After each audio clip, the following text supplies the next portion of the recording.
ছাত্র সংঘর্ষে বৃহস্পতিবার উত্তপ্ত হয়ে উঠল বালুরঘাট কলেজ।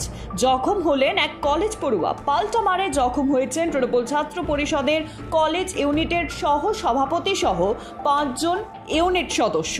কলেজের মূল গেটের পাশে ওই কলেজ পড়ুয়ার সঙ্গে হাতাহাতিতে জড়িয়ে পড়েন টিএমসিপির সদস্যরা।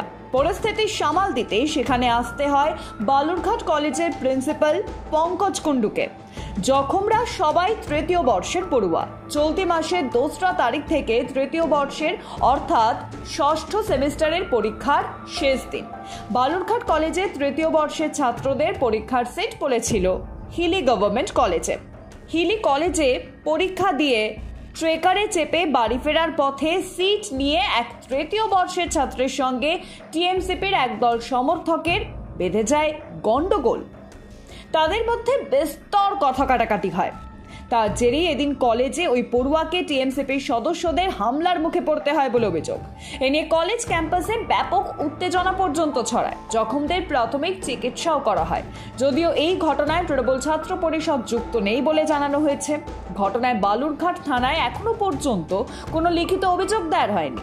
সম্প্রতি কলকাতার এক গেস্ট হাউসে এক যুবতীকে গুলি করে আত্মঘাতী হয়েছিলেন এক যুবক। সেই ঘটনার পর ওই গেস্ট হাউস থেকে উদ্ধার হয়েছিল সুইসাইড নোট, যা এখন তদন্তকারীদের নজরে। তবে এই ঘটনায় বেঁচে গিয়েছেন ওই তরুণী। তবে তিনি এখন হাসপাতালে চিকিৎসাধীন।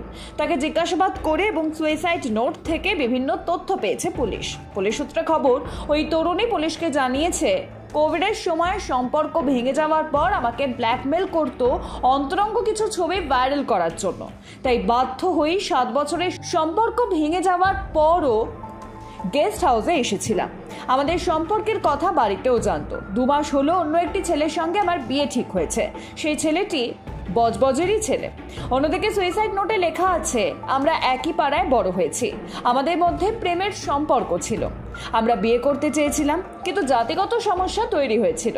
এরপরই হঠাৎ করোনার সময় আমাদের সম্পর্ক ভেঙে যায়। তবে এই ঘটনার পিছনে শুধু এই কারণ রয়েছে নাকি অন্য কোনো কারণ রয়েছে তা খতিয়ে দেখছে পুলিশ। চলতি সপ্তাহের শুরুতেই গুলি চালানোর ঘটনা ঘটেছে কলকাতারই একটি গেস্ট হাউসে। তাতে মৃত্যু হয়েছে একজনের। এর কয়েকদিনের মধ্যেই ফের কলকাতার একটি আবাসনে ঘটল গুলি চালানোর ঘটনা। তবে এই ঘটনায় এখনো কোনো হতাহতের খবর নেই।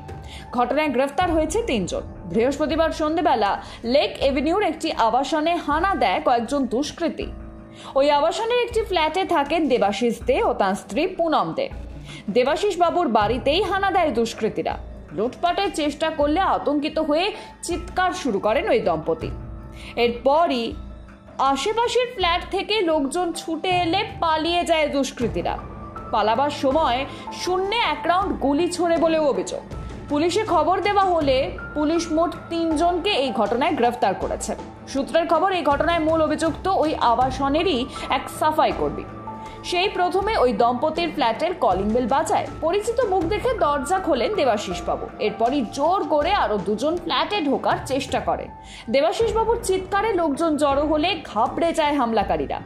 দ্রুত পালাতে গিয়ে গুলি ছোড়ে তারা। তবে কি কারণে এই হামলার ঘটনা ঘটেছে, আদেও ওই আবাসনে গুলি চলেছে কিনা তা তদন্ত করে দেখা হচ্ছে। বকটুইয়ের ক্ষত এখনো টাটকা। ফের জ্যান্ত পুড়িয়ে মারার ঘটনা ঘটল বীরভূমে। ঘরের বাইরে থেকে পেট্রোল ঢেলে আগুন লাগিয়ে পুড়িয়ে মারার অভিযোগ উঠল বীরভূমে। ঘটনায় মৃত্যু হয়েছে 2 জনের।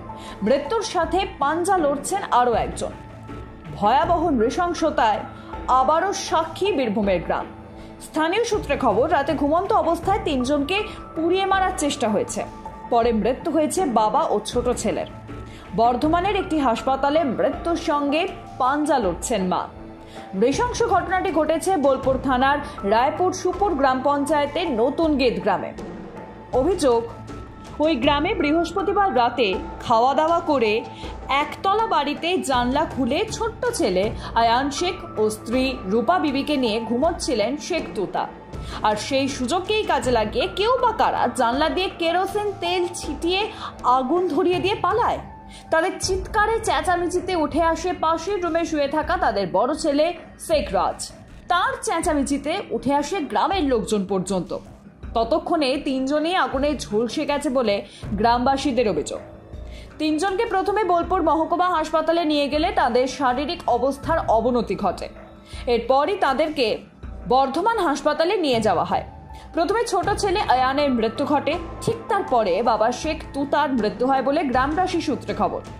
এখনো হাসপাতালে মৃত্যুর সঙ্গে পাঞ্জা লড়ছেন মা রূপা বিবি। আবগারি দুর্নীতিতে সিবিআই এর মামলায় জামিনের আবেদন জানিয়ে সম্প্রতি দিল্লি হাইকোর্টে দ্বারস্থ হয়েছিলেন আম আদমি পার্টির প্রধান অরবিন্দ কেজরিওয়াল। সেই আবেদনের প্রেক্ষিতেই শুক্রবার সিবিআই কে নোটিশ পাঠিয়েছে দিল্লি হাইকোর্ট। কেজরিওয়াল জামিনের যে আবেদন জানিয়েছেন সেই বিষয়ে সিবিআই কে নোটিশ পাঠিয়ে জবাব চেয়েছে দিল্লি হাইকোর্ট। এ বিষয়ে পরবর্তী শুনানি হবে আগামী 17 জুলাই। উল্লেখ্য, আবগারি দুর্নীতি মামলায় গত 26 জুন দিল্লির মুখ্যমন্ত্রী তথা এএপি প্রধান অরবিন্দ কেজরিওয়ালকে গ্রেফতার করেছে সিবিআই। এই মুহূর্তে তিনি বিচার বিভাগীয় হেফাজতে রয়েছেন। মুর্শিদাবাদ মেডিকেল কলেজ ও হাসপাতালে শিশু মৃত্যুর সংখ্যা বেড়েই চলেছে। হাসপাতাল সূত্রে খবর, গত দুদিনে 7টি শিশু মৃত্যু হয়েছে। জানা গিয়েছে অপুষ্টিজনিত সমস্যায় শিশুদের মৃত্যু হচ্ছে। পাশাপাশি বেলডাঙ্গা, ফারাক্কা সহ জেলার বিভিন্ন প্রান্তরে বেসরকারি হাসপাতাল থেকে রুগ্ন শিশুদের পাঠিয়ে দেওয়া হচ্ছে মুর্শিদাবাদের মেডিকেল কলেজ ও হাসপাতালে। মুর্শিদাবাদ মেডিকেল কলেজ ও হাসপাতালে শিশু বিভাগের চিকিৎসকদের দাবি, অপুষ্টিজনিত বাচ্চাদের রেফার করা হচ্ছে মুর্শিদাবাদ মেডিকেল কলেজ হাসপাতালে, যার মধ্যে 500 গ্রাম ওজনের বাচ্চাও রয়েছে। অধ্যক্ষ চিকিৎসক অমিত কুমার দা তিনি বলেন, একদিনে 8 জন শিশুর মৃত্যু হয়েছে এই খবর নেই। হাসপাতালে শিশু বিভাগে 24 ঘন্টায় শিশু মৃত্যু বাড়ল কিনা তা খতিয়ে দেখা হবে। বৃহস্পতিবার রাতে নিউ জলপাইগুড়ি থানার পুলিশ সাদা পোশাকে হানা দিয়ে নিউ জলপাইগুড়ির কাশ্মীর কলোনি থেকে 2 রাউন্ড কার্তুজ সহ একটি আগ্নেয়াস্ত্র উদ্ধার করল।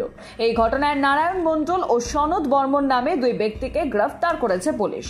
সূত্রের খবর, ধৃত ওই দুজন ফুলবাড়ির কামরাঙ্গাগুড়ি ও পশ্চিম ধর্মতলা এলাকার বাসিন্দা। পুলিশ সূত্রে জানা গিয়েছে, স্কুটিতে করে দুজন এই আগ্নেয়াস্ত্র হাত বদল করতে এনজেপি সংলগ্ন কাশ্মীর কলোনি এলাকায় এসেছিলেন।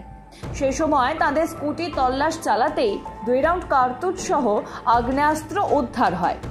এই ঘটনায় ওই দুজনকে গ্রেফতার করার পাশাপাশি সেই স্কুটিকেও বাজেয়াপ্ত করা হয়। ধৃতদের আজ জলপাইগুড়ি জেলা আদালতে পাঠানো হয়। কি কারণে এই আগ্নেয়াস্ত্র আনা হয়েছিল তা তদন্ত শুরু করেছে পুলিশ।